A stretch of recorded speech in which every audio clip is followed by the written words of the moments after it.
اعراضهم ودفنوهم احياء هناك في اردمته وفي الجنينه، انه ناخذ لهم بحقهم. كل السودان وكل العالم شاف الجرائم القبيحه والبشعه اللي ارتكبوها المتمردين واعوانهم في ولايه غرب دارفور، وكل العالم شهد بأن هذه القوات المتمرده ارتكبت جرائم حرب وجرائم ضد الانسانيه في ولايه غرب دارفور وفي كل بقاع السودان. لذلك نحن ما عندنا صلح معاهم، ما عندنا اتفاق معاهم،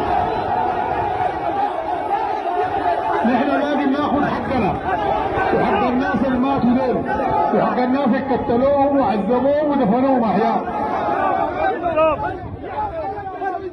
وانا هنا دي فرصه أودي رسالة للناس اللي بيتكلموا وشايفيننا ونشيطين في الميديا، وأودي رسالة للأرجوز الهارب حميتي الخاين.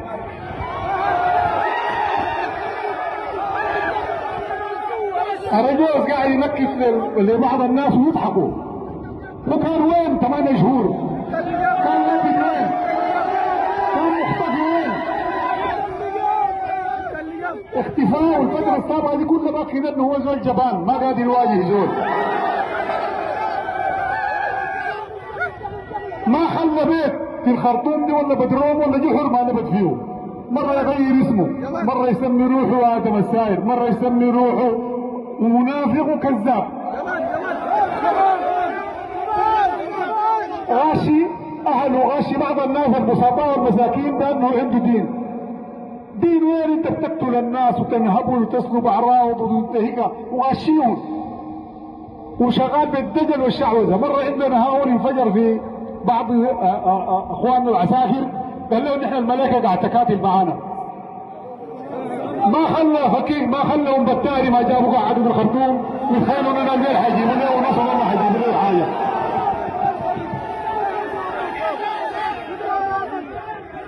نحن ما بنتعجب فيهم، بنتعجب في الجهلاء قاعدين يضحكوا له ويصفروا له وهو ينكت لهم مثل الارجوز. يهين في الشعب السوداني ويقتل في الشعب السوداني وينبذ في الشعب السوداني، وفي ناس بيصفروا له وفي ناس بيضحكوا معاه.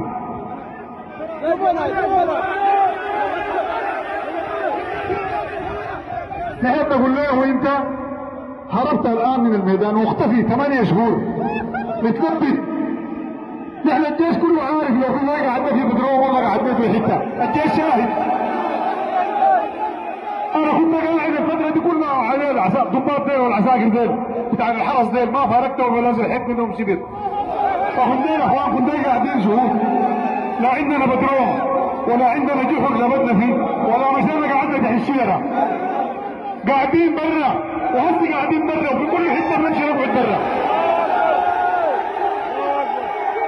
كلابي 8 شهور ما خلى بيت وجدي مرغني، ما خلى بيت فلان، ما خلى مزرعه زيت مزرعه عبيد، متخفي متثبت الان ظاهر وعامل فيها بطل. امشي اقعد ولا في دياله، امشي اقعد في الجنينه هسي. تعال امشي اي حته في السودان عشان تشوف الناس يعملوا لك شنو. نحن بنأسف انه بعض السياسيين قاعدين وصفقوا له ويطبلوا له. يا اخي ده قتلك وقتل امك وصعدكم وعمل فيكم اي حاجه. وصفقوا له. نحن حلنا معاهم واحد، ما عندنا حل. تشيل مرتزاق تدير والخونه حقينه ويصبحوهم مره يمشي لهم مع الجامل.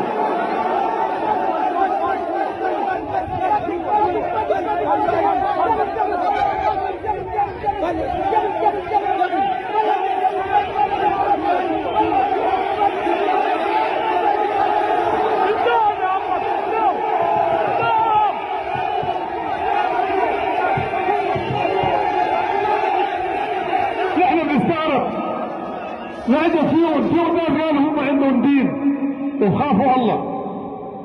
واحد منهم قاعد يتكلم اسمه عبد الله حسين قطر، قام انا بعرف عامل فيها عنده دين ولابس مقصر بنطلونه انصاري سنه. يا اخي انت عندك دين زي تقتل الناس، زي تنهب الناس، المتمرد ذاته الخاين ده الخواف الجبان حين يتجه الى سبحه يا اخي تقتل الناس وتنتهك اعراضهم وتسلب مالهم وتشردهم وتقول دار تجيب لهم ديمقراطيه. صوره في بتجيبها الضحك على الناس ده 200 والنفاق والكذب ده 200